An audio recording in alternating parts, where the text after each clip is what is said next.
بسم الله الرحمن الرحيم إن الحمد لله وكفى والصلاة والسلام على رسوله المصطفى وعلى عباده الذين ارتضى ومن بهداهم اهتدى وبآثار أهل المدينة اقتفى وبعد.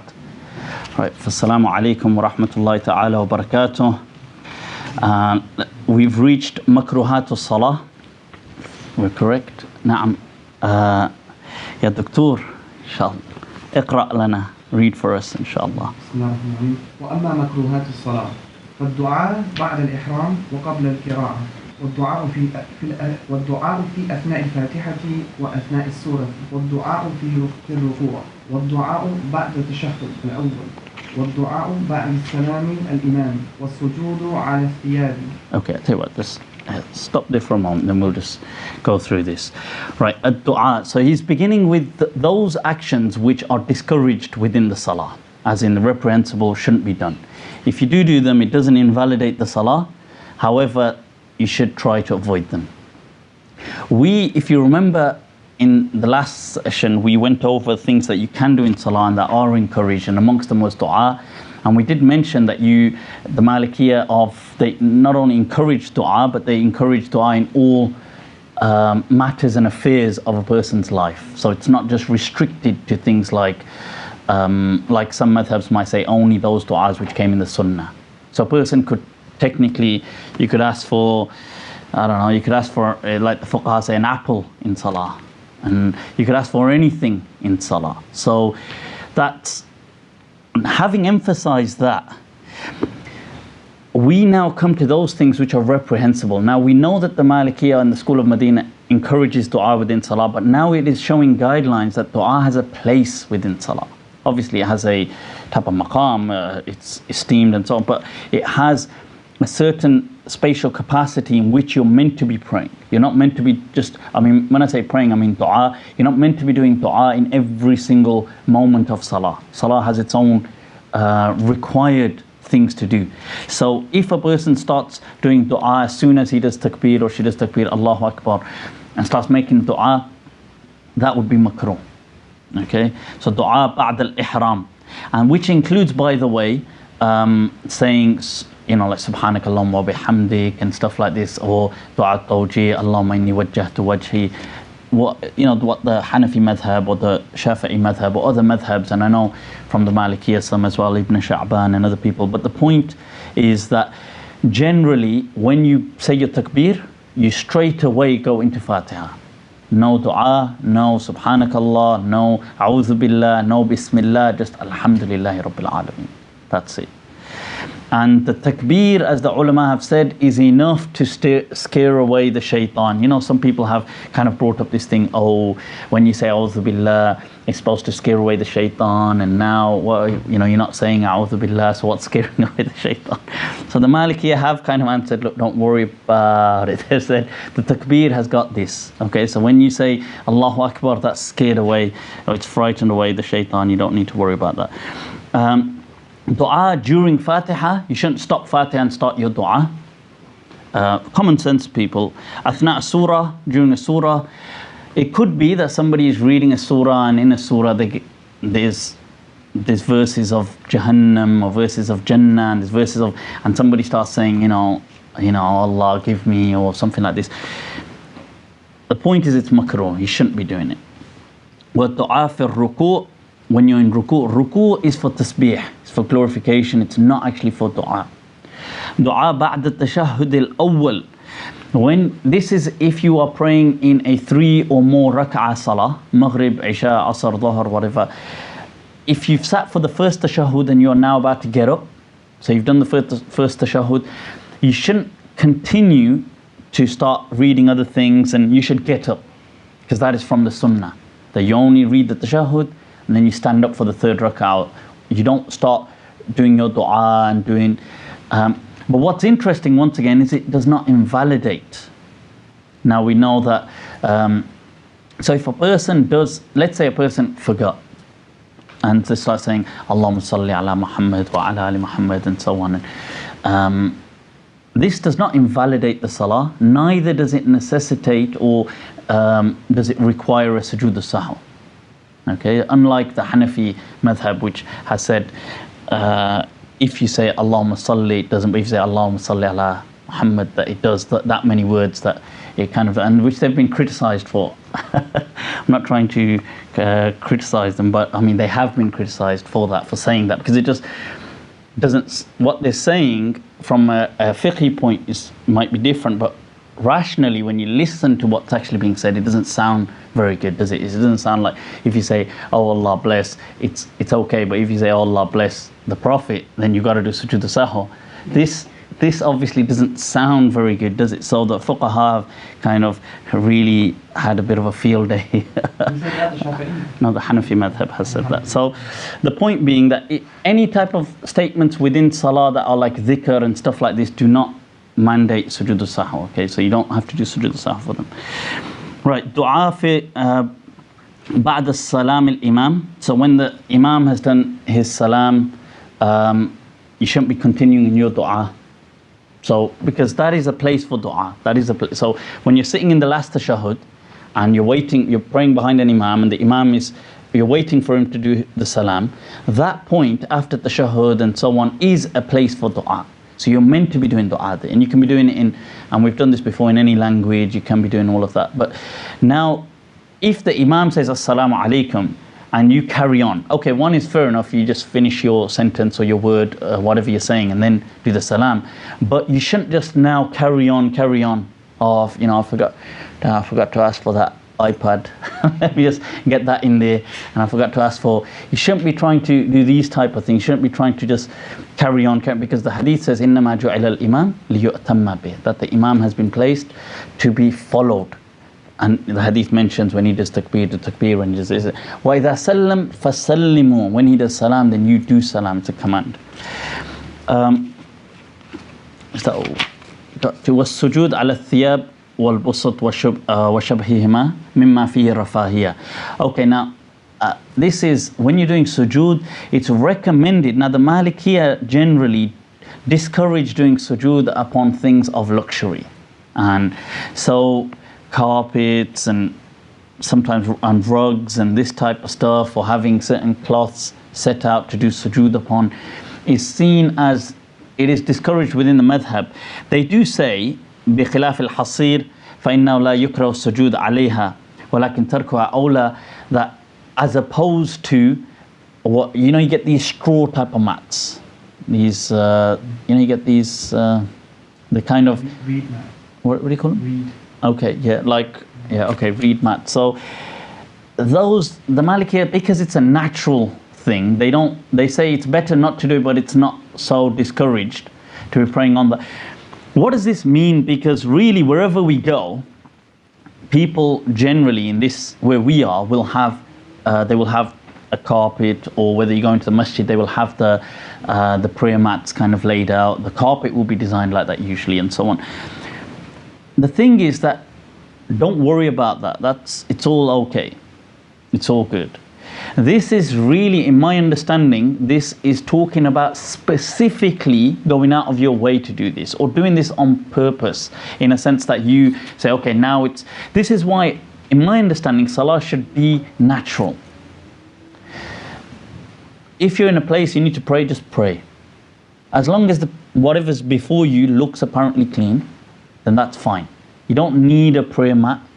You shouldn't have this type of culture that I'm dependent upon a prayer mat, or I'm dependent upon, I mean, obviously if there's absolute filth and stuff like this on the floor, you know, then that's a different situation. But in most cases where you are within a building and you know that, look, I can't see anything impure there, and just pray. That's all you are obliged to do. You shouldn't, that's where some people start saying, no, I want a particular mat, or where some people maybe at home have particular type of luxurious type of things just laid out for salah, for example. And this is what, because he states there, mimma fihi rafahiyya, he says, of those things which are luxurious or have this element of luxury in them. Imagine somebody says, oh, I've got this mega really raised thick carpet for my salah. Oh yes. When I do sujood on that, it's another, it's like being on another level. It's not, the point is, stuff like this is what it is condemning. Keep it natural. Don't freak out about, like, you're in a place, there's carpet, you go to a masjid, it's carpeted, or you don't keep things cool. Don't become, where this didn't exist, then you shouldn't be trying to create it. Where it does exist, just flow with the situation. Don't create difficulty. That's what I'm saying. Na'am. By the way, you know when he says dua after the Imam's taslim, does this also include dua after the taslim outside the salah? It's a good point. Although he doesn't, in his understanding, he doesn't necessarily mean that by it, but that is also considered makruh. Generally, it depends, because he definitely doesn't, he's not talking about that though. But if you mean by the ijtima'i dua, then traditionally they did consider it, although there is some difference of opinion within the madhab, but they traditionally discouraged it. But he's talking about within the salah after the imam has done his salam. Now, so what's sujood? So that's just to clarify that praying upon the earth, the natural thing, is better. That's what he's saying. To be fair, I mean, we stated this in last week's session as well, that in this society we are actually very removed and distant from nature, and it's just the life we live. That's all it is. I mean, it's I don't know, it's the day and age that we are in this part of the world. We don't even going out. I was mentioning, remember when we were speaking about tayammum, trying to do tayammum can be even difficult because you can't actually find natural stones sometimes. Everything is, it's going to be concrete or it's going to be bricks. To find something natural is difficult. So this is saying that to pray, to have that connection with nature in praying naturally is definitely better. Okay, now. ومن المكروه السجود على كور عمامته أو طرف كمه أو ردائه. So also what is discouraged is to, if you're wearing like an imama, to be doing sujood upon the imama is discouraged. And the reason, why do you think what's the reason for that? What do you think, guys? Again, rafahiyya. There could be the element of rafahiyya, but I don't think the turban necessarily, unless it's like a proper sultan's turban with a diamond stuck in. I don't think it's necessarily going to be too luxurious. But why do you think this might be an issue? Forehead from reaching your sujood. Ahsant. Because an obligation of sujood is that really the forehead and the nose touch the ground. And then from the sunnah is that the other limbs, so the hands, the knees and the feet should all be on the ground as well. So 7 points of contact really. Now, the forehead and the nose are a mandatory part of that. So just in case the imama is really thick, and so if it's like that level and it's kind of blocking you from actually touching the ground, that is a problem. Do you see what we're saying? So that's why. Okay. Now, so likewise, sorry, just to add in there, likewise, to be doing sujood upon your sleeves and stuff like this, or your type of cloak. So if a person puts this out as he goes into sujood and does sujood upon it. The sleeves was because in the time of the Salaf, a new fashion was invented. Right, fashion. So we had some of the people by the time of the Tabi'een, this type of fashion came out where people started to have really long sleeves. And from what I hear, Imam Abu Hanifa was one of these people that used to kind of partake in that. So, but they had this long type of sleeve fashion came out for people. So now when they would kind of go into sujood, that would kind of spread naturally, I suppose. So that's why they're just warning against that. Naam. Right. That's common sense.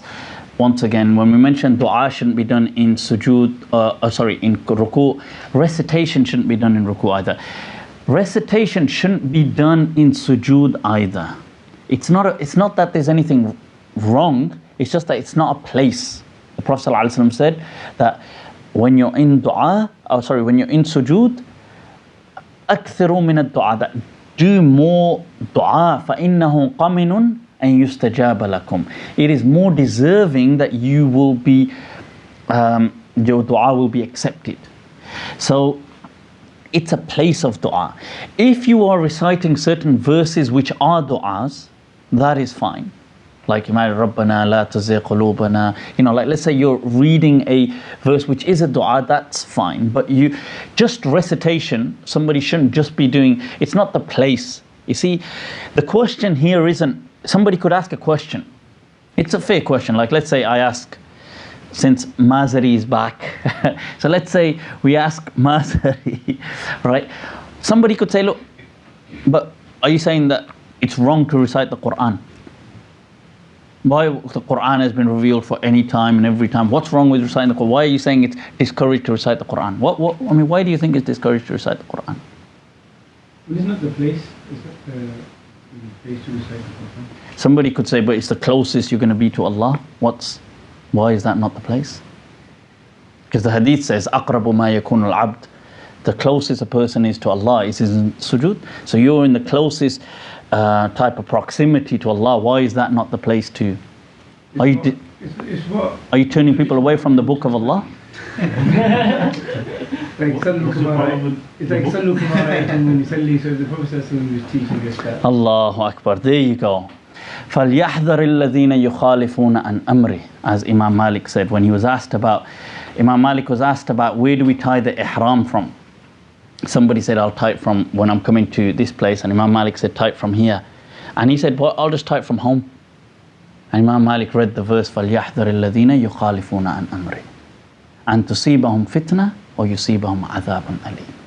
Let those who choose a way other than that of the Prophet fear that they may be afflicted by a punishment or a tribulation. Even though the person's asking a good thing. The answer is that. The answer isn't that are you closest or not closest to. The answer is what did the Prophet demonstrate? And we do as the Prophet did. That's the answer. Naam. And the Prophet forbid as well. Don't recite in the Quran. The Prophet ﷺ said that this is not a place for ruku. He said it's a place for tasbih and it's a place for this as well. Naam. But generally as well, because the question was like a type of hypothetical question. Naam. Okay. والدعاء بالعجمية للقادر على العربية. Once again, in the school of Medina, in the Maliki Madhab, you are allowed to make dua in other than Arabic. You can make dua in English, you can make dua in Urdu, you can make dua in, even in Mirpuri, what the hell. Right, so everyone's strange dua though.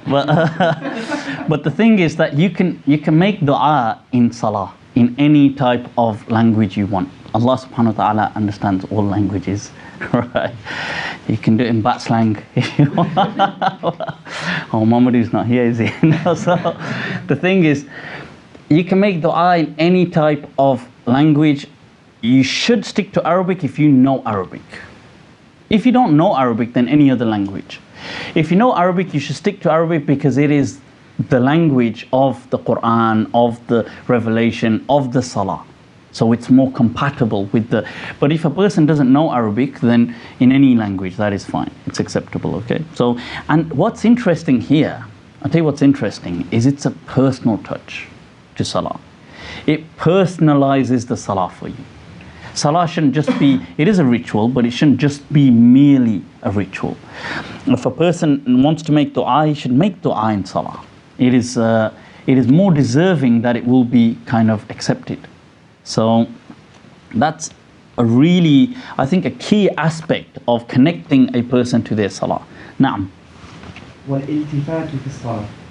Naam. So turning around and fidgeting in Salah and stuff like that. Naam. وتشبيك أصابعه. Okay, well, read the next thing as well. وفرقعتها. Right, okay, now, in fact, yeah, just carry on for a little while. ووضع يديه على خاصرته وإقعاؤه. Shukran. Right, okay, so kind of doing this with your fingers in Salah is discouraged.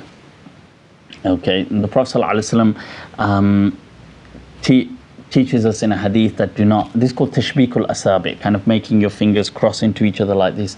It's discouraged within Salah. The Prophet ﷺ in a hadith forbade it. How do we know it's not forbidden, an act forbidden in itself? First of all, because there's no harm in looking at things through common sense as well. Obviously, something like this, why, the question would be, why would it just be forbidden anyway? Like, what is a person actually doing in the sense that it's forbidden? And Ibn Abdul Barr actually mentions a very interesting principle. He says, actions which generally are within a context of things which are halal. So for example, moving your fingers around and stuff like this is generally halal.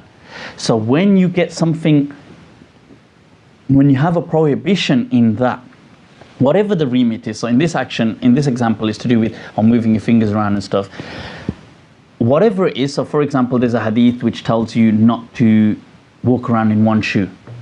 Now we know that generally whether you choose to wear shoes or don't choose to wear shoes is permissible.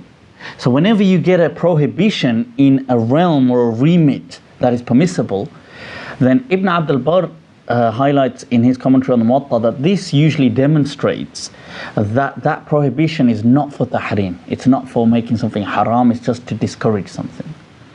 So anyway, coming back to this point, there is a hadith where the Prophet ﷺ finished Salah. Like laughing during the day. Like normally something like this is permissible. Yeah. Okay. You see, now there's two things. We're going to come to laughing in a moment. Oh, have we already done? We haven't done laughing, have we? No. Right, we're going to do that next in what invalidates the prayer, so we'll come to that in a moment.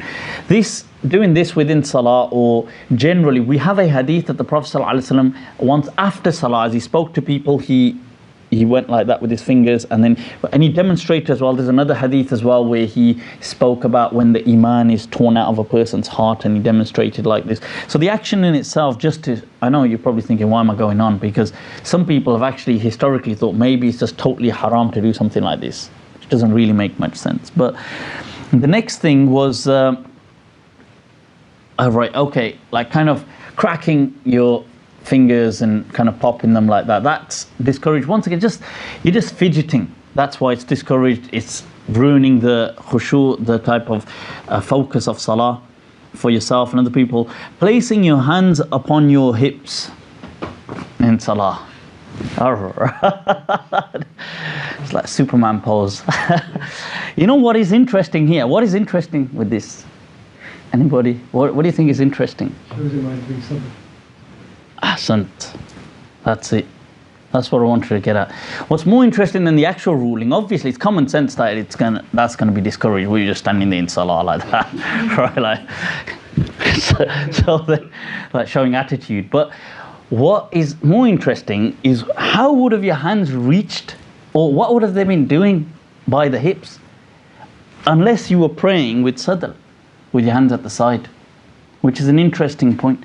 But this comes in a hadith, you see, that the Prophet said, this like that to kind of be praying like that. He told people off for, not that they were necessarily doing it, but said, don't do this, like as a preemptive type of thing. So that is interesting. Na'am. وَإِقْعَاؤُهُ Na'am. Carry on reading. By the way, the Christians also make tashbih to pray. Yeah, that is one of the reasons that they tend to pray like that. It's one of the people say the reasons perhaps why that is kind of forbidden within the salah. If a person did start doing this and start doing this and then start doing that, it would be forbidden. Right, now, so wa alaikum assalam. Yeah. Alright, so okay, نعم, carry on reading. تغميض عينيه ووضع قدمه على الأخرى وتفكره بأمر دنيوي وحمل شيء بكمه أو فمه وعبث بلحيته والمشهور في البسملة والتعبد الكراهة في الفريضة دون النافلة. وعن مالك قول بالإباحة، وعن ابن مسلمة أنها مندوب، وعن ابن نافع وجوبها، فإن فعل شيئا من المكروهات في صلاته كره له ذلك ولا تبطل صلاته والله أعلم. Okay, shukran. Other things which are discouraged within the salah, iq'a is where you kind of sit upon both. I mean, the scholars have disagreed in what the actual iq'a position is, but a popular one that they tend to say is where you sit upon both heels of the foot.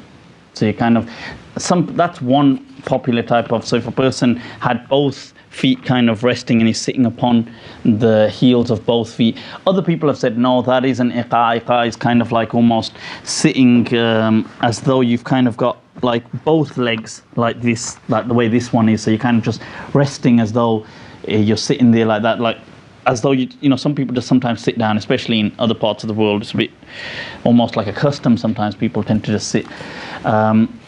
Some people have said it's like that. They disagree, but the point is that sitting in one of those positions in a hadith, it's been there's a simile between that and the way a dog sits, and it's made not to sit as though a dog sits within the salah. The main point is we stick to the type of positioning that's been taught to us by the sunnah. Right. تغميض عينيه, closing your eyes in salah. Contrary to perhaps many people's common sense, it's discouraged to close your eyes in salah. Some people think, oh, it might be, oh, I can concentrate better if I close my eyes. Well, actually, that's not the sunnah, and you're not meant to be closing your eyes in salah. Placing one foot above the other. Once again, it comes back to that fidgeting type of thing. You're not focused. It's تفكره وتفكره بأمر دنيوي, thinking about worldly matters, which we almost certainly do in salah. That's not the place to be thinking about them. وحمل شيء بكمه, carrying things in your sleeves. Or فمه, in their mouth, or just playing around with your beard. Right, this type of stuff, fidgeting in any sense is discouraged.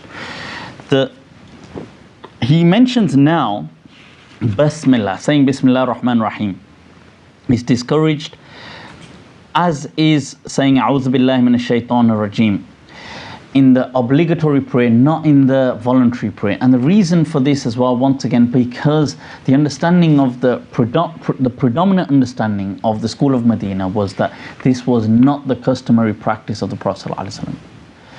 Although they don't say that it's haram to do something like that, but they just say that, look, it's not, I mean, they don't believe, like the Maliki madhab doesn't generally accept this as the sunnah, therefore we do not advocate it.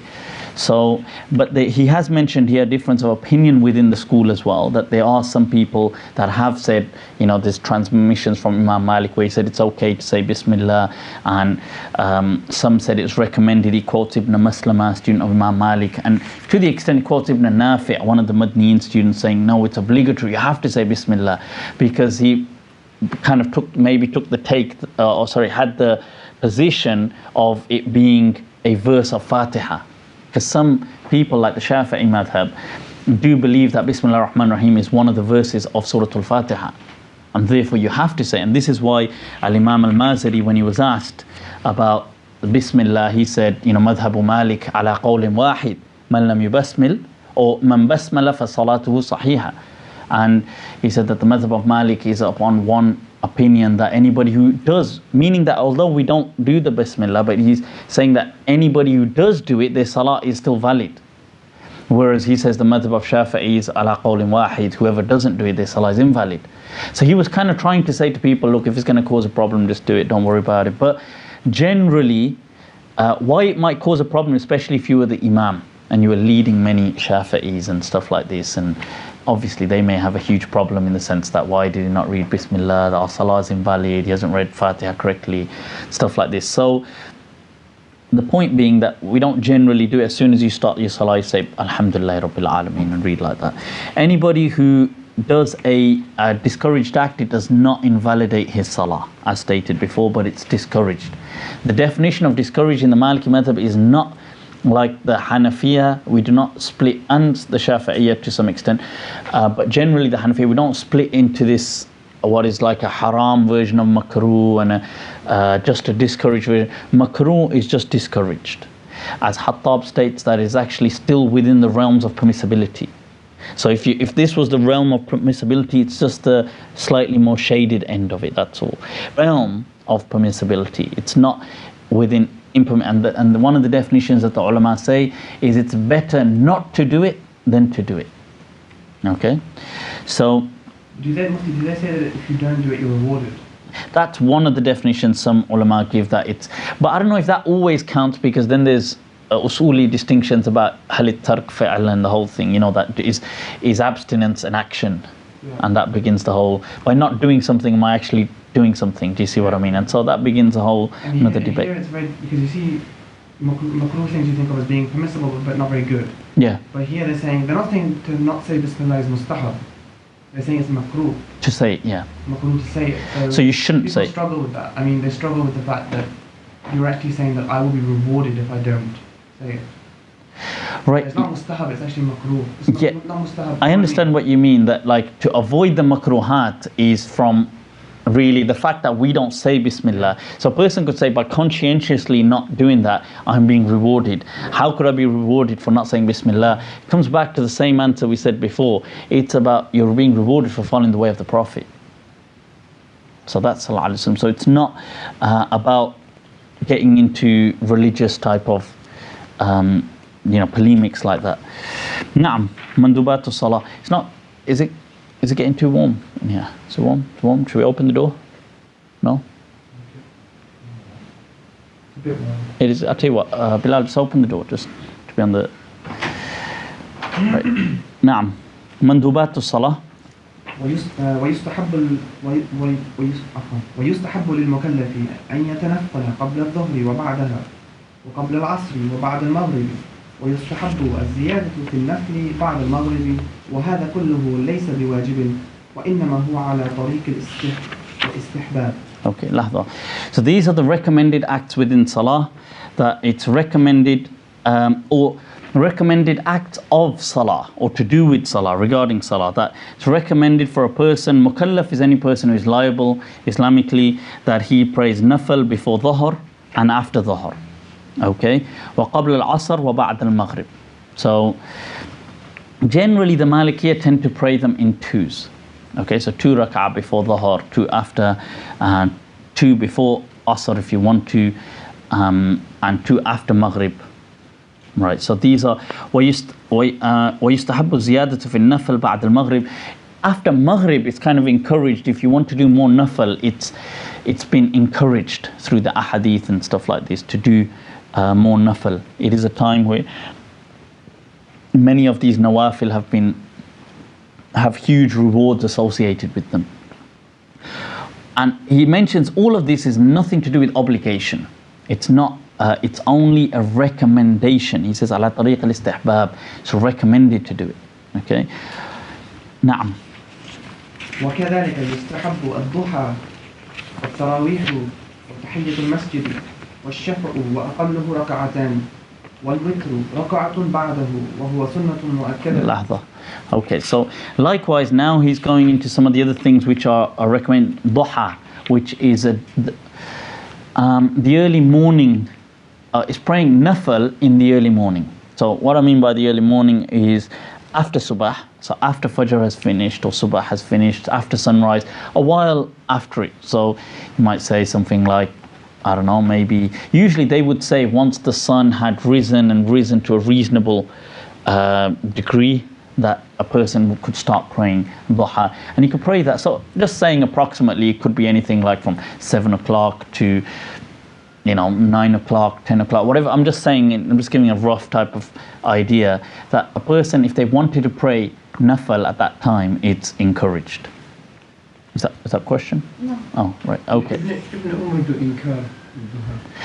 He did, in a way. The thing is that, but it has been demonstrated as a Nafal. We're not saying it's a sunnah. We're saying it's yustahab. It's just recommended if a person wanted to do pray Duha. That's all. It doesn't have a special name, by the way. It's not. I know they call it Duha, but Duha just means of that time. It just means early morning. It doesn't mean you have to say I'm praying Salat al-Duha. You're just praying Nafal. That's all. Does it have another name as well? Ishraq or something? Some people might call it Ishraq. Once again, it's Duha means that type of time, early morning. Ishraq would mean when the sun is once again out there bright and so on. So same type of, it's a linguistic type of meaning. How many rak'at is it? 2. Well, the least a person would pray is 2. You could pray more. I mean, some people have said up to 8. Some people have said, but once again, it doesn't have a set number. There is no set defined number for it. It's just, if you want to pray some Nephal, you can just pray 2 rak'ah or something. It's a good time to pray if you want to. Now, also Taraweeh, you've noticed that in the school of Medina, they don't actually consider Taraweeh to be a Sunnah Mu'akkada, just consider it to be only a recommended act. Like meaning it's a good thing to do, not discouraging it or anything, but it's not like something that's, whoa, a person's almost sinful if they haven't done, or, oh no, maybe I should leave tomorrow's fast because I haven't prayed Taraweeh, as many people think sometimes. And you definitely don't have to do qada of it and stuff like this. So Tahiyyatul Masjid, when you enter a masjid, if you want to pray, it's good, it's recommended before a person sits down. Obviously not in the makruh times. Shafa is the Nephal which precedes witr, is recommended.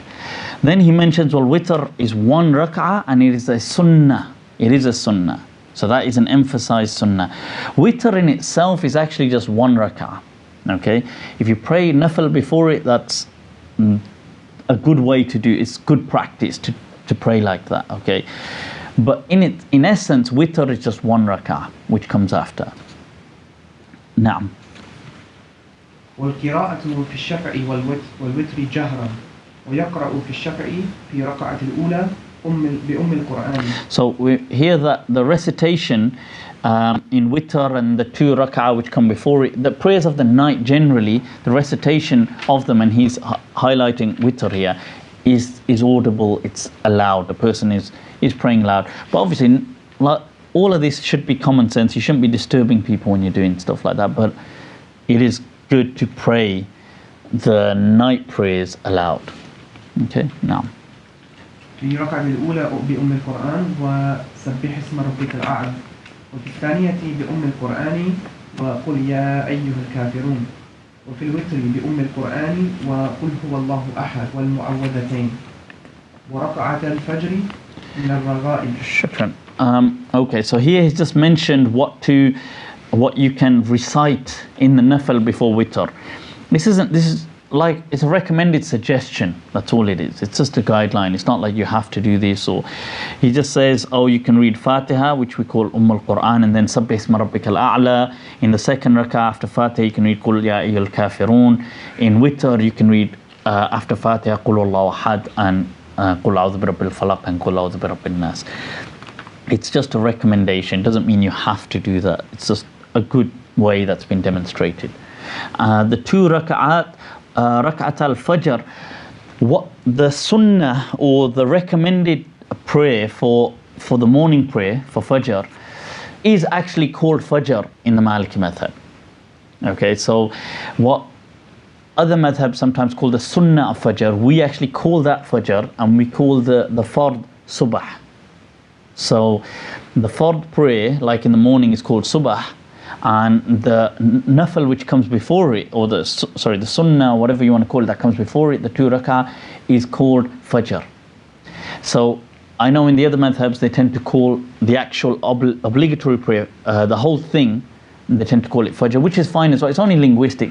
It doesn't make a difference, just so you're clear, that's all. So if you start hearing sometimes these words, why are they referring to it as subah and why are they referring to it as fajr, that's because they draw a distinction. Okay. What is the ruling of the 2 of fajr, of the rak'at al-fajr, the 2 rak'at of fajr in the morning? In the Maliki madhab, they are recommended. There is a difference of opinion. Some people have said they are a sunnah, and some people have said they are not a sunnah, but they're the most emphasized type of recommended prayers you can probably get. So basically, they are. What we need to know is they are emphasized. If you can pray them, pray them. Okay. If you don't, it's not a sin or something, but they are emphasized. The reason they disagree on calling them a sunnah is because of the definition of sunnah.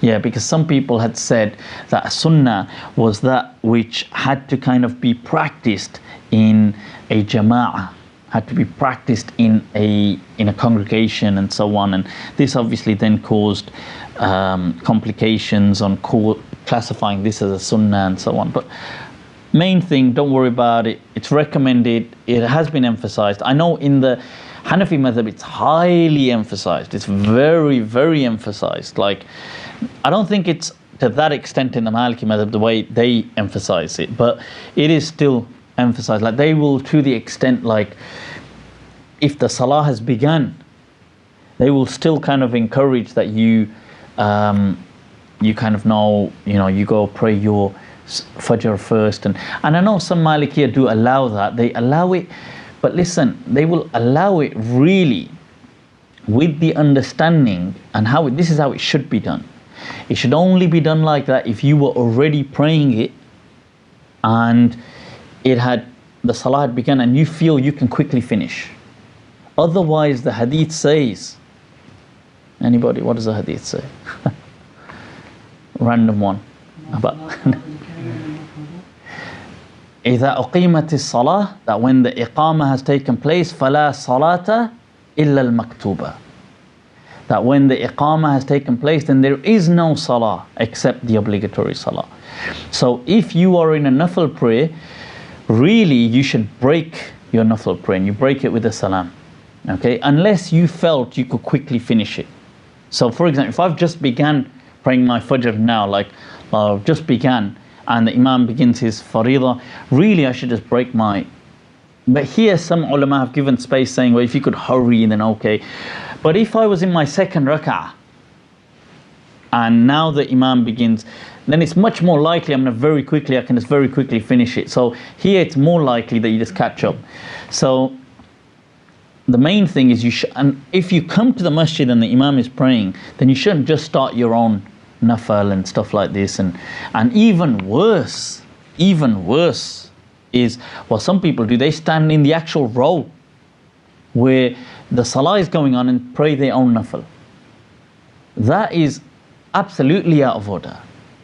Even the Hanafiya that do encourage that, no, you should pray your sunnah if you can, do not say you should do that.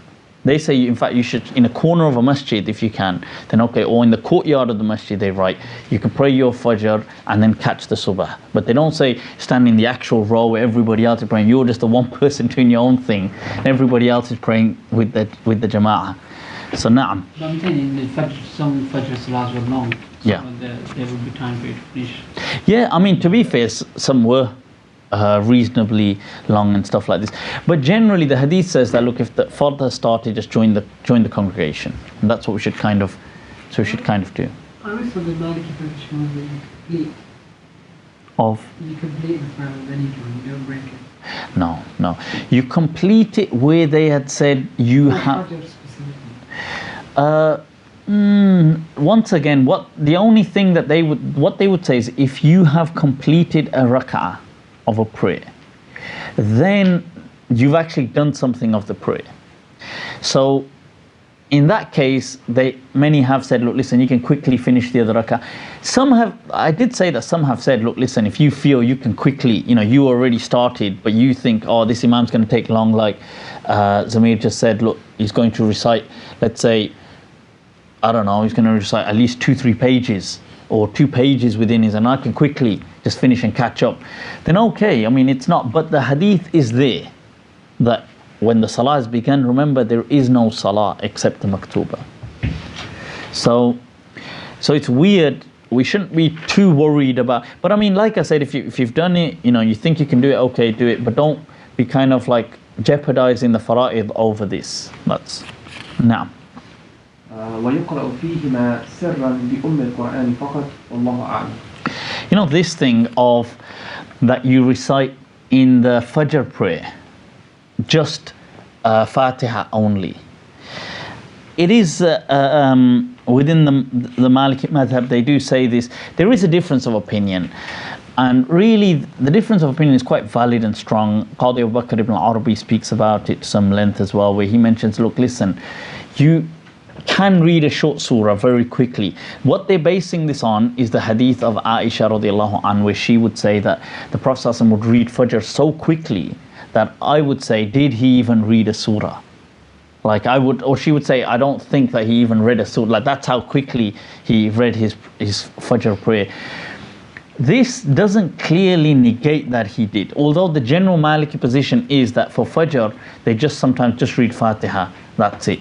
But having said that, look, if you want to read a short surah with it, or a short verse, or I mean some verses, then just do it. It's not, I mean, it's not going to take much longer for a person to just say Qul Huwallahu Ahad, Allah. Do you see what I mean? So it's, don't sweat that too much. Naam. Mufsidat al-Salah, this is what invalidates the Salah. وتفسد الصلاة بالضحك عمدا أو سهوا. Okay, this was coming back to what Mazza was saying a moment ago about laughter within Salah. It does break the Salah, and that we shouldn't, I mean, we don't doubt that. I mean, I don't know of any difference on that matter, that laughing uncontrollably, intentionally within Salah breaks Salah. The distinction is, some madhabs like the Hanafi madhab say that your wudu is also broken, which doesn't really make too much sense to the others. So this is why your wudu isn't broken, but your Salah is definitely broken. This is laughter, by the way, that we're talking about. So it isn't necessarily like if a person was about to laugh, they kind of like, if they just about managed to control it, or smiling, for example, doesn't invalidate. Even if a person kind of went like that, wouldn't really break your Salah. But if a person laughed in Salah, that would break the Salah. So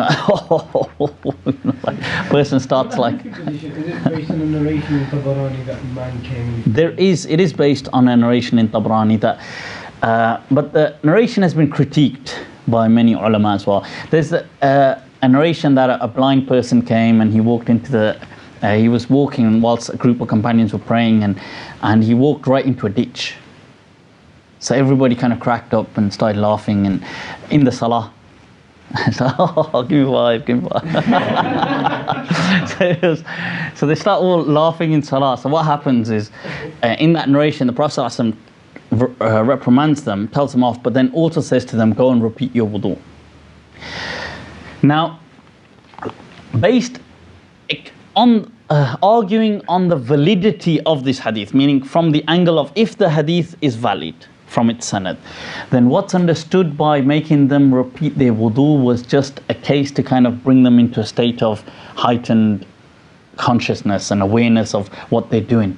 Like, somebody said, go wash your face and come back. Like it puts a person in a state of what they're doing. That's what the action was for. It wasn't for the fact that they've actually broken their wudu, but it was but the Hanafiya kind of took it with that understanding. So that's it. But you would break your Salah because it's contrary to Salah. So you're doing like ha ha ha, laughing head off. Doesn't it contradict all of their principles, like a hadith or all of the Quran? Okay, but it does, but I don't want to turn this into where I start dissecting the usul of the Hanafi madhab. But let's continue with this. We will, inshallah, when we finish what we can, then we will pray Maghrib. Don't worry about it, inshallah. We got this. So, right, na'am. وبسجود السهو للفضيلة وبتعمد الزيادة ركعة أو سجدة أو نحو ذلك الصلاة. Right. You see, this thing is, if you do a sujood al-sahw unnecessarily in Salah, it could invalidate the Salah. The thing is, the concept behind this is that if you sujood al-sahw, if it's done, and we're going to come to sujood al-sahw after this. There's two types, but if it's the one before the salam, then it's still within the Salah.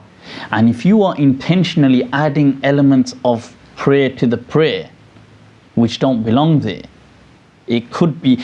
But I mean, some ulama have kind of challenged stuff like this and said, well, do you think really this would invalidate the Salah, or is that something? But just as a guideline, just to explain it there as it is in the text, that yeah, this is what it is, that if you do a sujood al-sahw where it doesn't belong, like imagine there's meant to be no sujood al-sahw in this Salah, and we just start doing sujood al-sahw, that would break the Salah. or if you intentionally try to, because the whole concept is you are intentionally adding elements of prayer to the prayer. Like if you decide to add an extra rak'ah, if you decide to get really holy one day and said, I can do more than 3 rak'ahs in Maghrib, will you take me for? So that would actually invalidate the salah. Okay, so, na'am. So is there any sajda qabli that invalidates? Yeah, because the sujood al-ba', we're going to come to that in a moment, but there's 2 types of sujood sahw in the Maliki madhab. One is after the salam. The one after the salam is technically happened after the salah is finished, so it can't impact. Do they both invalidate the salah? No, sujood al-qabli. Just the qabli. Just the one which is done before salam. The extra rak'ah, even if it's by accident, will invalidate the salah. The extra rak'ah by accident, no. No. Extra rak'ah by accident, that's just like, I mean, you just do sujood al-sahw. If you thought, wait a minute, have I prayed? You know, if you're not certain, because it's by accident, isn't it? It's like sahwan. No, so because they say if you get up after your 4th rak'ah, that's invalid as well, salah. Get up for what? So if you get up and then you for another rak'ah. But intentionally, like obviously not unintentionally. Unintentionally would mean you thought what you were doing was right. Like meaning that, or you, forgetfully, you got up. So, forgetfully would be alright. That is what sujood al-sahw will be for. In a moment we're going to see sujood al-sahw is like doing extra actions in salah forgetfully. Where you did the sujood al-sahw a moment ago, you prayed a rak'ah. That's why he says وَبِالتَّعَمُّدِ زِيَادَةِ rak'ah. He says by intentionally wanting to do an extra rak'ah of salah, you would do that. Now. وبالأكل والشرب وبالكلام عمدا إلا لإصلاح الصلاة فتبطل بكثيره دون يسيره. Shukran. This once again, eating, drinking in salah, common sense would break salah. Can't be eating, drinking, stuff like that. Speaking intentionally. You know where I mentioned, just to kind of touch up, I know earlier on where we said about laughter, and he did say laughing, because this is similar as well here. He said laughing in amdan wa sahwan, or sahwan he mentions in the text. Intentionally or forgetful, like unintentionally, kind of laughing. There was some difference, although we don't need to go into too much differences here, but there were people like Ashhab, Sahnun, Asbagh, Ibn al-Mawaz, these all students, or whoever amongst them from students or their students of Imam Malik, who had said that laughter unintentionally wouldn't have impacted the salah based on this, what we're about to say now, speech. Right? Because the thing is, speaking intentionally, right, إِلَّا لِإِصْلَاحِ الصَّلَاةِ. Okay, so if a person spoke to fix the salah, and this is quite strange, I don't necessarily encourage this, by the way, because people wouldn't have a clue what you're doing and you just create mayhem. But if a person was to say, like let's say the Imam got up for a 5th rak'ah and the people said, that's your 5th rak'ah, right? That would technically be actually okay, but don't do it. Do not do that, seriously. That would be, and somebody says, no it isn't. The other one goes, I swear it was. Sure about that? Let me just check the cameras. So the thing is, you can't, do not do that, but technically that would not violate the salah based upon the hadith of Dhul Yadayn, that the Prophet ﷺ after 2 rak'ah got up and did his salam and walked, and Dhul Yadayn said that, has the salah become shortened or did you forget? And the Prophet ﷺ said, it's not, it can only be one of those. And then he asked the people and he said, is it true what he's saying? And they said, you prayed 2 rak'ah. And then the Prophet ﷺ continued with the other 2 and did sujood al-sahw. So he didn't restart, although he spoke in between. But that speaking wasn't intentional in the sense that he did, it was to clarify, first of all, were you in salah? It wasn't with the intention of, let's just have a conversation in between salah. So just to kind of clarify that. Right, okay, so, but like I said, don't ever do that. Just do the Allahu Akbar or Subhanallah, or if you want to I don't know whether they want to clap or according to whatever they want to do.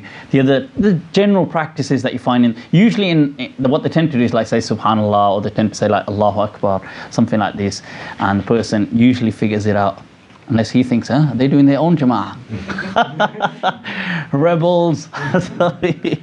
So the thing is that, okay, what's strange, you know what is strange is in this hadith, not to digress too much though, is how the ulama kind of dealt with that hadith of Dhul Yadayn. It's epic, because how they all deal with this, they all take their different rulings from it. So the Malikiya kind of took this understanding that, look, okay, if a person's supposed to fix salah, it's okay, but this, and they allowed this, and the most strangest is really the Hanafiya, because they don't allow talking at all in Salah. So therefore they kind of completely interpret it differently. They say, nah, this was a different person this happened at the time of before Badr and so on, and then it was abrogated and the whole thing. And so and the Hanabila say that, okay, they've actually kind of counted the words that the Prophet said in the hadith, like he said, like he used like 5 words or something, 5 or 6 words in his response. So they said, okay, it can't exceed that number of words, which is really interesting. Whereas goes, what I'm about to tell you. Did I just a bit stuck on words? So yeah, so that is interesting. But na'am.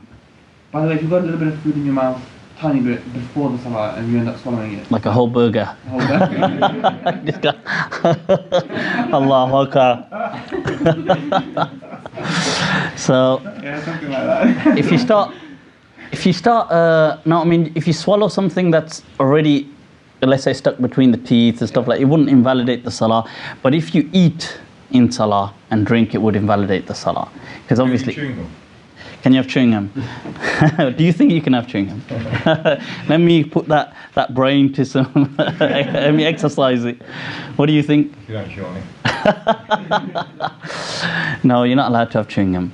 See, the thing is, salah demands and it warrants a certain amount of khushu', a certain amount of tranquility, a certain amount of, and anything that's munafi, that kind of contradicts that, will contradict the element of salah. Allah says, وَقُومُوا لِلَّهِ قَانِتِينَ, and stand to Allah or for Allah in a state of like not only submission but like sincere type of submission. So you're sincere in what you're doing. So if you can't, it's chewing away. Right, so I mean that's the verse they used to say was abrogated. Yeah, I mean that's what the Hanafiya say about the talking was abrogated. Yeah, but I mean, no, I mean if you technically, I suppose if you're asking if you had chewing gum just stuck at the side of your gum. Is that what you're asking? I suppose it may not invalidate the salah if just some chewing gum happened to be stuck. But let's say if you kind of stuck it in the side of your gum and prayed like that, technically speaking, it wouldn't invalidate the salah just like that. You weren't chewing on it, but you just got it stuck besides your teeth. But that's not the way to be praying. Although it wouldn't invalidate. I believe that would probably just be makruh, but it wouldn't invalidate. But if you were just chewing away, like actually chewing away, then it would be. Naam.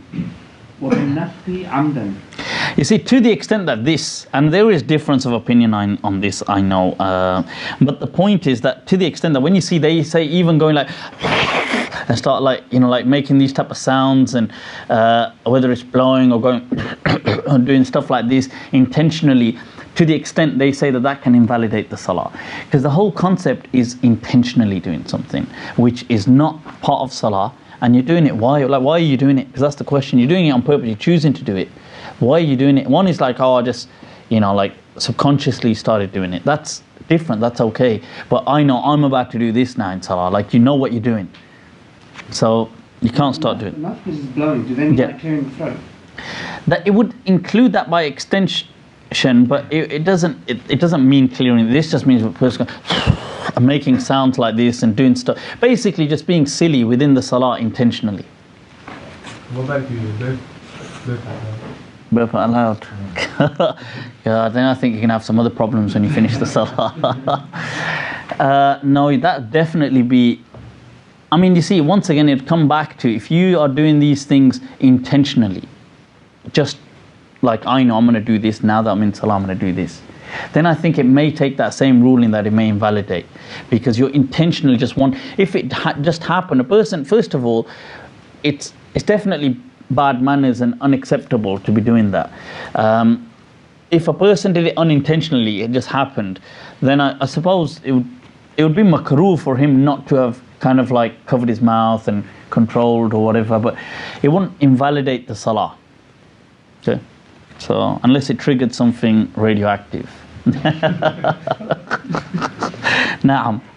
وبالحدث وذكر الفائتة. Okay, obviously with ritual impurity, so obviously if a person breaks his wudu, then naam. وذكر الفائتة, remembering one of the, there's the dual salahs are those salahs which overlap into each other. So Dhuhr and Asr, the way they overlap, and Maghrib and Isha overlap. So if you are in the latter of those two and remember that you haven't prayed the first one, then you must break that salah and pray. Okay, so if you are in Asr and realize, oh, I haven't actually prayed Dhuhr, and if you're in Isha and realize I haven't prayed Maghrib, then you must break the salah that you're in, and you just break it with the salam, and you just read the first salah and read the second. That's because there must be continuity between these two prayers. Okay. نعم. وبالقيء إن تعمده وبزيادة 4 ركعات سهوا في الرباعية والثلاثية وبزيادة ركعتين في الثنائية وبالسجود المسبوق مع الإمام للسهو قبليا أو بعديا إن لم تدرك معه ركعة وبترك السجود القبلي إن كان عن نقص 3 سنن وطال. شكرا. Right, okay. Right, if a person intentionally vomits, obviously common sense, intentionally will break the salah. By unintentionally reading double the amount of what you're meant to be praying would invalidate the salah, because you've obviously, if it's a 4 rak'ah salah and you've prayed 8 rak'ah, even if because you weren't certain or you weren't this, that would, because you've just completely outprayed the whole thing, so therefore that would invalidate it, which is kind of common sense. If you're praying with an imam and the imam does sujood al-sahw and you don't reach anything to do with sahw, and you do that sahw with the imam, that sujood al-sahw, that could invalidate. There is a difference of opinion on this. I would say, look, with this, really don't worry too much about that, because sometimes you're not too sure what the imam is doing sujood for. Like, it could have been something, an element that you actually reached. It could have been. So don't worry about that too much. But they do state that in the texts, that if you were certain, like I just reached the imam for salam only, I just sit down, and the imam does sujood al-sahw, technically, right, because you see, their point was as well that you haven't really reached that, so why are you doing that? But I would say that it would probably cause more confusion for you to be just the only one, kind of just, or for you to just try and stand when the imam and everybody is still technically in salah. So in that case, you should probably just go with the sujood al-sahw and don't worry about it. And remember, this is written in a time where usually everybody is praying in a similar method.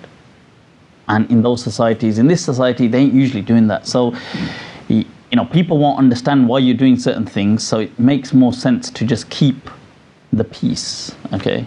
Naam. You also can want to follow the imam. Exactly. So there is that ruling as well. And so this is why I would say that this thing about sujood al-sahw behind the imam, if you haven't reached anything of the imam, don't worry about it. I would say just stay with it. There is a difference within the madhab as well. It's not just one type of opinion on this. But he's mentioned it in the text. I just want to clarify that.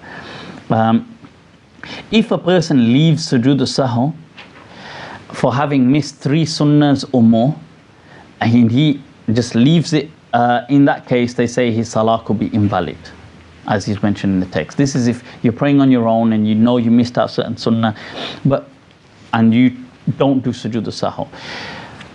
If you remember it and you're there, you can catch up, and we'll go through that in a moment. Okay, so that's that. Naam. باب سجود السهو. وسجود السهو سجدتان قبل السلام إن نقص سنة مؤكدة تشهد لهما ويسلم منهما وإن زاد سجد بعد سلامه وإن نقص وزاد سجد قبل سلامه لأنه يغلب جانب النقص على جانب الزيادة. Right, now the thing is this, sujood al-sahw is where you make up for shortcomings in the salah. Where you've kind of missed out a sunnah within the salah, you make up for that by doing two sajdas. In the Maliki madhab, you have two types of sujood al-sahw. Okay, you have what is called sujood al-qabli, that which happens before salam, and what sujood al-ba'di, and that which happens after the salam. Now, for before the salam, what they're going to say, you see, the Maliki, they look at this quite uniquely. Just to explain to you, and then I'll translate the text. They look at if you subtracted something from the salah, you missed something out, you forgot something, then you would do a salam. When I mean something, I mean a sunnah. You forgot a sunnah of salah. Then you would do your sujood al-sahw before salam. So once you've done your tashahhud, you say Allahu Akbar and you go into sujood al-sahw. Okay, you do two sajdas and you come back and you finish it off and then do your salam.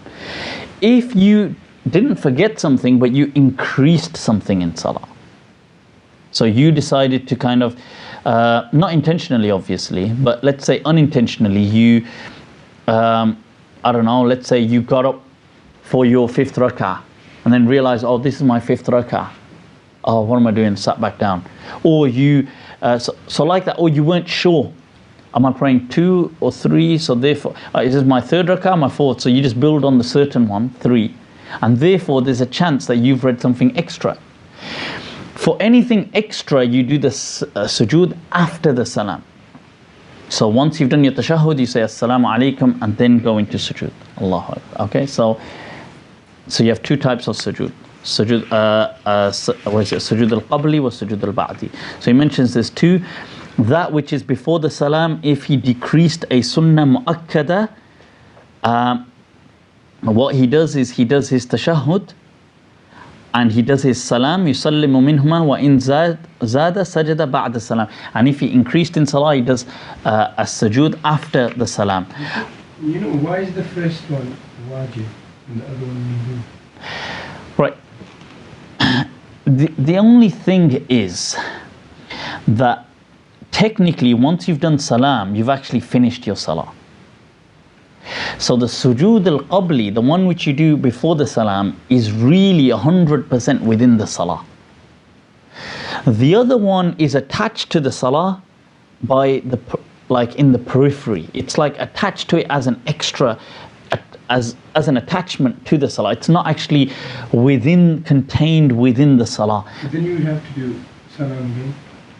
You wouldn't have to, but I mean, generally they do say that's how you kind of do it. But there is some difference as well, actually, that people say that you have to do salam, do you have to? But yeah, because the etiquette of salah is that you finish it always with the salam. Therefore, you should kind of, once you got up, if you read your thing, because some people say you shouldn't even really read anything there, but if you do read, let's say tashahhud, some had said no, it's good to read tashahhud always. So you read your tashahhud and you say salam again. This is your second salam. That is kind of, it's seen as an extra as well. All that is part of the attachment to salah. That's why it's seen, it has a lesser ruling. What if a person does both? He adds and he subtracts in salah. I don't mean he's doing his mathematics homework. He multiplies, divides. He does. What do you think he should do? What do you think he should do? Since you answered first.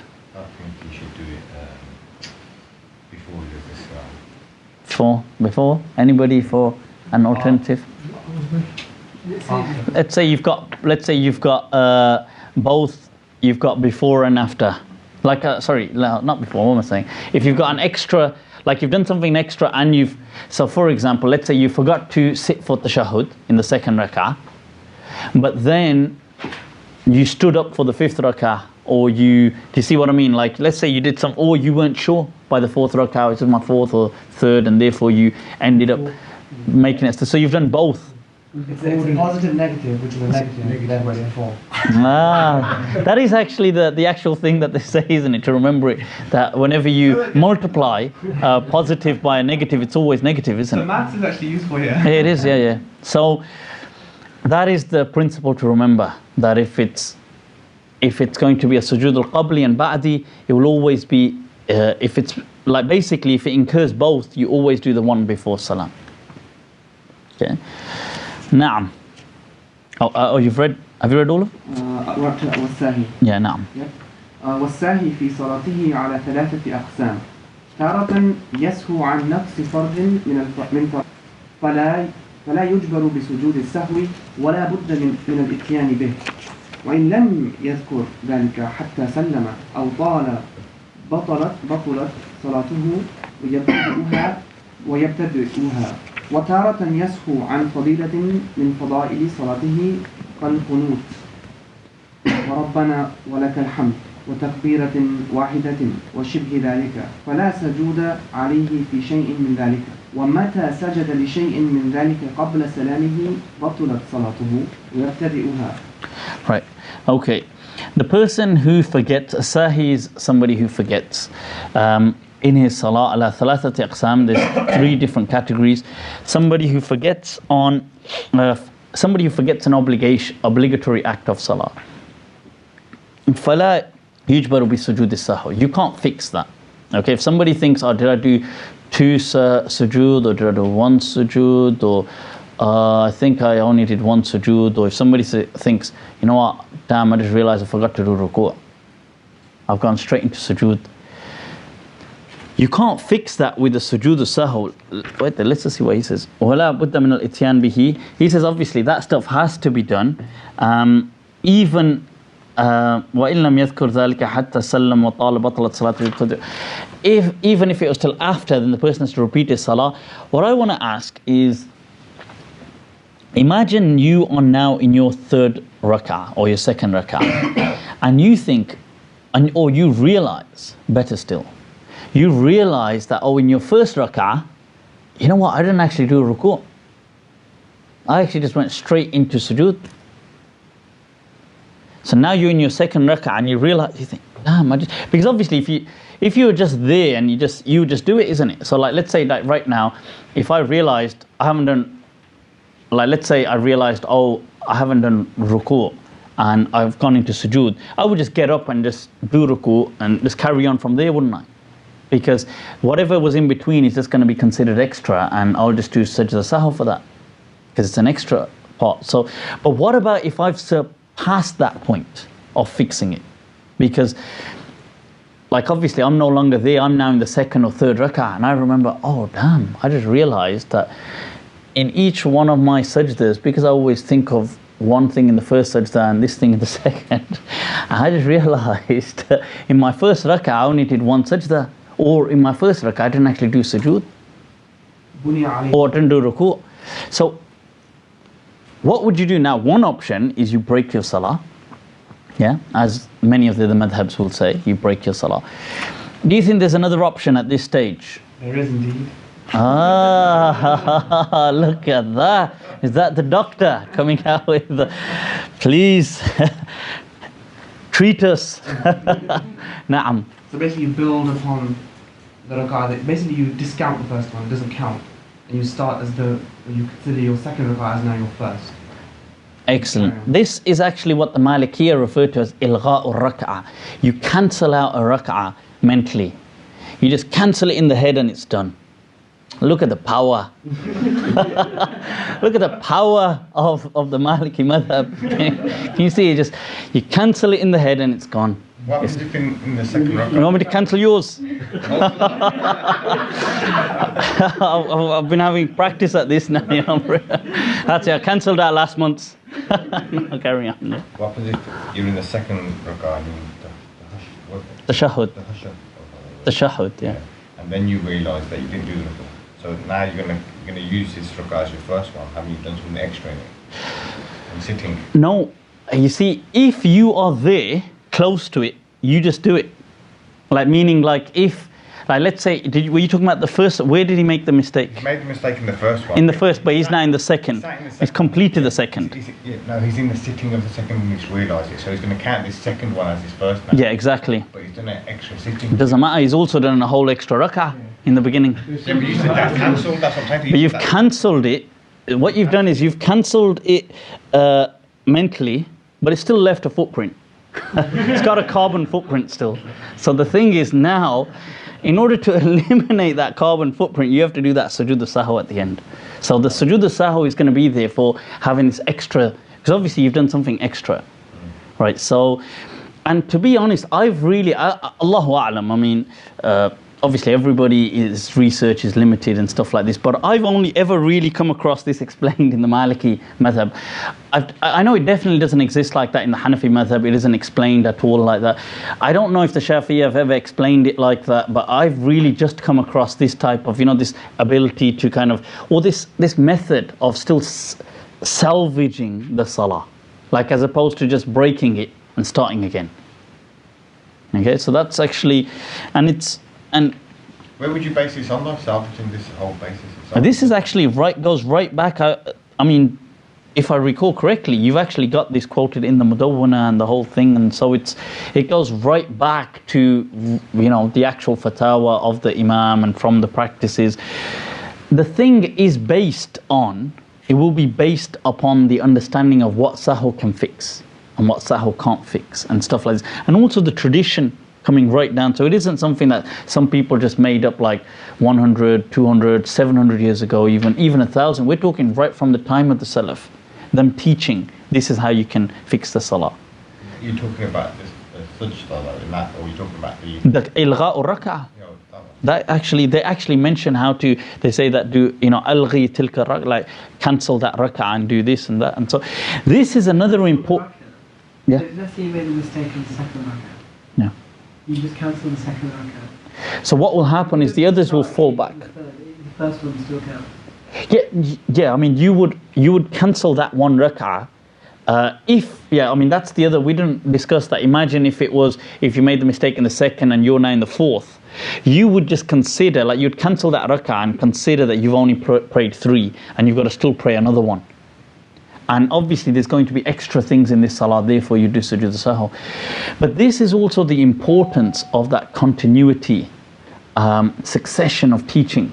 This taking from the teachers, going right back to the Salaf. So do you say it's only if you make a mistake in one rak'ah, not if you made it in 2? And then you add in 2 extra, you have to cancel because your power can't.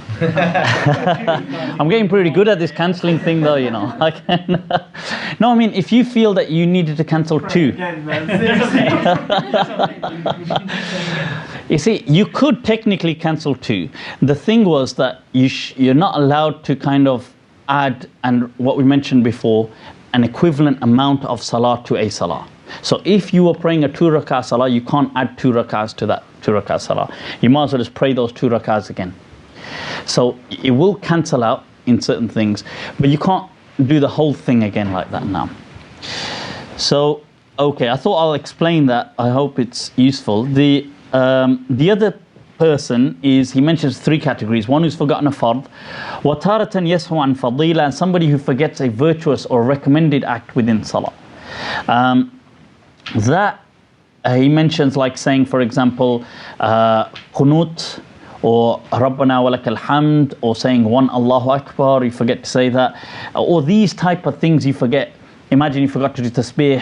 In these type of things, there is no sujood. He says, any times وَمَتَى سَجَدَ لِشَيْءٍ مِّن ذَلِكَ قَبْلَ السَّلَامِ بَطَلَتْ صَلَاتُهُ. If you accidentally do sujood for that before salam, you'd actually break your salah, because you have intentionally added something into the salah which doesn't belong to the salah. So therefore, alright, okay, let me go back over that. The virtuous acts, the acts in salah which are not a sunnah. So when you go through, you'll see what we did before, which we said were the sunnah of salah, and we listed them. So then we listed the virtuous acts, the mustahabbat or the fada'il or whatever you want to call them. Those things, if you forget them, you don't do sujood al-sahw for them. Okay, and if you do try to do sujood al-sahw, you can actually break your salah by trying to do it, because sujood al-sahw is to powerful for something like a mustahab thing, okay? So the salah won't be able to handle it. So you can't do sujood al-sahw for something like a virtuous thing. You can only do it for a sunnah, okay? It's not as powerful to do it for a fard, okay? So you got to have appropriate power, okay? You got to use it's got to be all commensurate. You can't do anything which is inadequate, okay? Naam. And the third type, he says somebody who forgets a sunnah from the sunnah of salah, like reciting a surah after Fatiha, or doing many takbeers. Like imagine you forgot to do many takbeers, like he says 2 or more, or if you forgot to do, if you forgot to read the tashahhud in salah, or you forgot to sit for the tashahhud, you got up, and these type of things, then you would do sujood al-sahw. وَلَا يَفُوتُ السُّجُودَ الْبَعْدِ بِالنِّسْيَانِ. What if, you know the two types of sujood we said, one was before salam, one was after salam. The one after salam, if you forgot to do that, like let's say you meant to do it, but you just finished your salah, and you forgot about it, even if you remember it after a while, you can still just do that sujood. You can just do a sajda and just get that out the way. It doesn't, sujood al-ba'di, because as I mentioned before, it isn't a core part of the salah, it's just an attachment, okay? A bolt-on feature of salah. It's not actually a part of salah in that sense. So You just do 2 sajdas. yeah, you would do it and just finish it with a salam. But that's if you forgot. And he goes even, and he mentions even if you remember it after a month. So you remember it one day whilst you're driving. You jump out the car and do sujood al-ba'di, right? So the thing is that ولو ذكر بعد شاء ولو قدم السجود البعدي وأخر السجود القبلي أجزاء ذلك ولا تبطل الصلاة على المشهور. What if a person mixed up his sujood al-qabli wal-ba'di? So he mixed up his positives and negatives, doc. So I mean, in that situation, what would it violate the salah? Would it kind of? He mentions that according to the mashhur of the madhab, and really that does make sense, that if he messes it up accidentally, like, don't worry about it, because there is a difference of opinion anyway where the sujood al-sahw is meant to occur. Is it meant to occur before salam? Is meant to, like, so for example, according to the Hanafi madhab, sujood al-sahw always happens after salam. According to the Shafi'i madhab, it always happens before salam. According to the Malikiya, they've got both. They're just in the middle. Khairul umur, the best of the moderate. No, but the thing is, they've got both. But generally, because the ulama have understood from the sunnah that all are valid, therefore all are valid. They are valid. So don't sweat that too much if that happens. And وَمَنْ لَمْ يَدْرِ مَا صَلَّى ثَلَاثًا مِثْنَتَيْن فَإِنَّهُ يَبْنِي عَلَى الْآخَرِ. If you're uncertain about what you've prayed in the salah, what I mean by that is the number of rak'at. If you think, wait a minute, do I just pray 2, do I pray 3? You always just build on the least of them, because that you're definite that I definitely prayed 2. You've got that covered. You're just not sure if it's the 3rd rak'ah.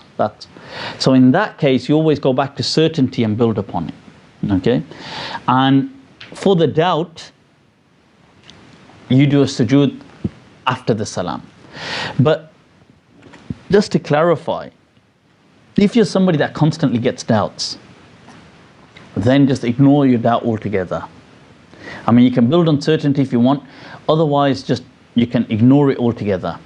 And you definitely don't have to do sujood al-sahw. If you're somebody that you've got a bit of OCD, a bit of waswasa, a bit of these type of things can be very lethal for you. Should we begin imama or? Huh? Should we pray Maghrib and then should we continue after Maghrib or? Is it? Okay, I'll tell you what, we'll stop at imama, and yeah, some interesting things in imama to come, but one quick question. Okay. You know, there's some narrations about, sujood al-sahw, about if you forget, and you build on a minimum, and then in the process you do it before. So although it's built on the minimum, we have added extra. Yeah. Now, based on that, like Shawkani, he said that right. on these whatever these narrations are, there's 5 or 6 hadith in total. 5 or 6 hadith, we follow the hadith. But apart from that, al-Maliki. Yeah. Apart from that, what do you I mean, you know what? We'll go through that, because what we'll do is we'll pray Maghrib, then we'll have some quick Q&A, right, during some refreshments or whatever, inshallah, and then we can kind of make our way. But that's a good question. I'll cover that then, inshallah, elaborately. That's interesting, where some of the schools of thought have said that bar these situations, we will be upon the school of Malik in what we say. And that was beyond just Shawkani. Also, you got the Hanbalis and so on, a few other people as well that said that. So that is interesting. But inshallah, with that said, so hold your questions, people, and we'll continue after Salah, after Maghrib. Khair.